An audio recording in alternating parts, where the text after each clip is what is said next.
Баршаңызға қайырлы күн. Мен бүгін сіздерге осындай ерекше десерт, яғни трайфлдың рецептімен бөлісетін боламын. Өте нәзік әрі дәмді кремнен жасалады, сапалы кремнен жасалады. Бастысы менімен бірге болып, видеоны соңына дейін көріп, менімен бірге жасап көріңіздер. Оны жасау үшін алдымен шұңғылдау ыдысымызға жұмыртқаны жарып, оның үстіне қант салып, жақсылап бірнеше есе көбейгенше, яғни көпіргенше араластыратын боламыз миксердің көмегімен.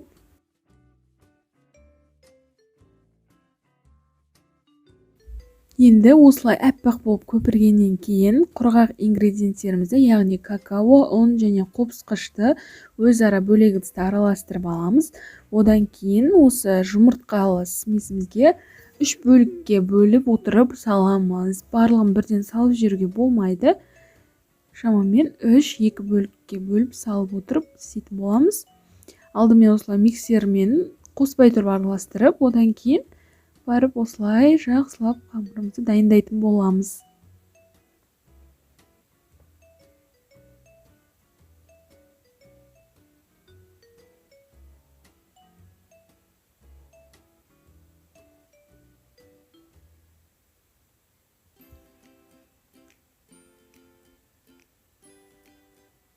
Дәл осылай келесі бөлігінде жасаймыз. Мен негізі 3 бөлікке бөліп істедім.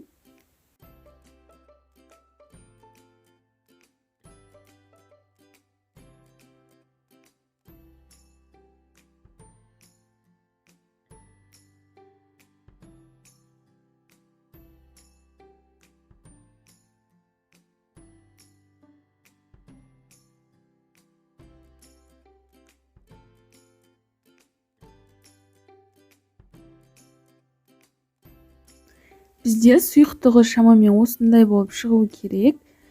Осылай пісіретін ыдысымызға фольга немесе пергамент қағазын төсеп, осыны салатын боламыз. Егер сіздерде астына төсейтін қағаз болмаса, жай ғана сұйық майды жағып істесеңіздер болады. Дәл осыны духовкада 190 градуста 20 минут пісіріп аламыз. Піскеннен кейін осылай фольгадан ыстық күйінде алсаңыздар да болады. Дәл осылай видеодағыдай етіп босатып аламыз. Мүлдем жабыспайды біздің коржымыз.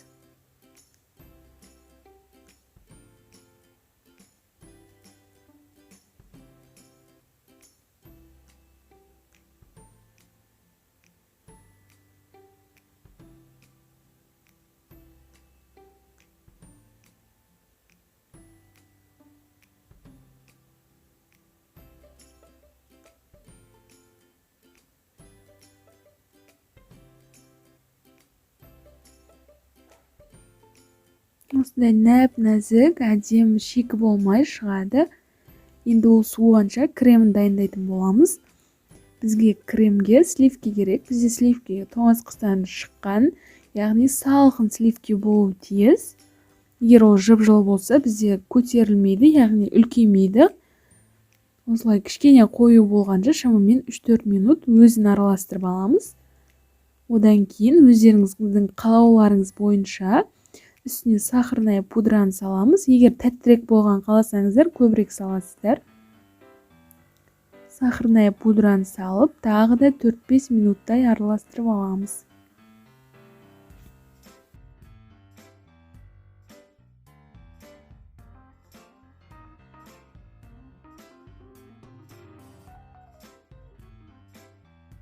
Келесі кезекте араластырып болғаннан кейін творожный сырды саламыз.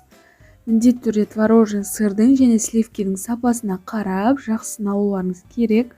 Крем дәмді болу үшін. Дәл осылай салып, тағы да араластырамыз.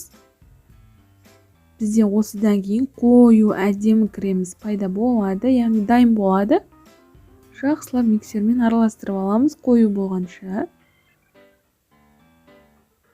Бізде шамамен қоюлығы дәл осындай әдемі крем пайда болады. Қазір осыдан трайфлымызды құрастыратын боламыз.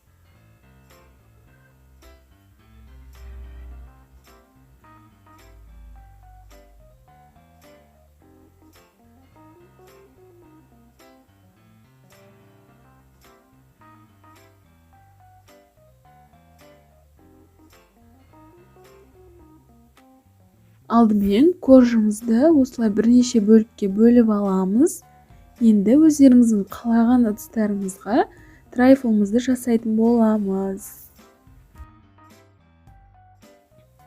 Алдымен осылай бір слой, бір қабат қылып коржымызды осылай бөлшектерге бөліп салып аламыз. Енді осындай 2 ыдысқа шықты. Одан кейін бір слой крем, одан кейін тағы да коржды, одан кейін тағы кремді жағатын боламыз. Бетін барынша тегіс етіп істеп, осылай кремді жағып аламыз.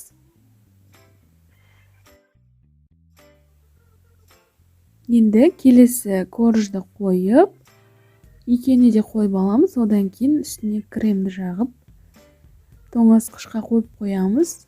Біз бұл уақытта глазурын істейтін боламыз. Оған бізге Қазақстан шоколад жақсы келеді. Басқа шоколад қолдансаңыздар да болады.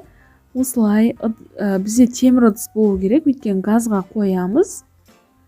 Сол шоколадтың үстіне сливкиді құйып, газда ерітетін боламыз.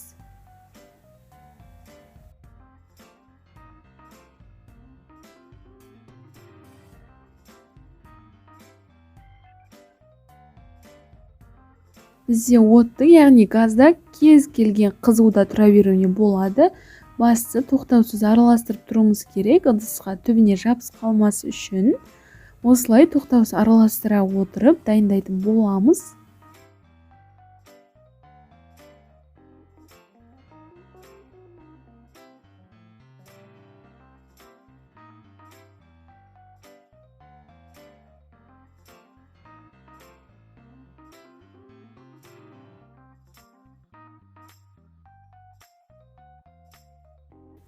Осылай 5 минуттай суытып алғаннан кейін біздің дайын трайфлдың үстіне құятын боламыз. Екеуіне бірдей бөліктен салып, одан кейін қасықпен барлық жетіне реттеп қойып шығамыз.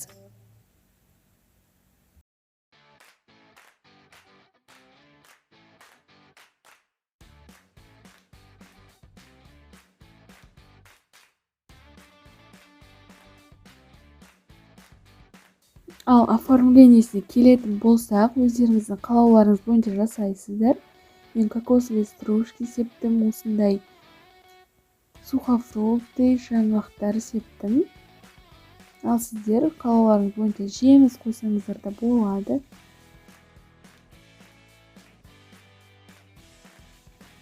Осылай оформлениесінде біткеннен кейін тоңазытқышта 2-3 сағат сақтасақ, өте әдемі болып сіңеді, яғни дайын болады толықтай. Мен мына жерде сіздерге қасықпен алып көрсетіп жатырмын. Өте нәзік, балмұздақ сияқты дәмді болып шығады. Сіздерге жасауға кеңес беремін. Менімен бірге болғандарыңыз үшін рахмет. Видеома лайк басып, каналыма тіркелуді ұмытпаңыздар. Сіздерге ас болсын.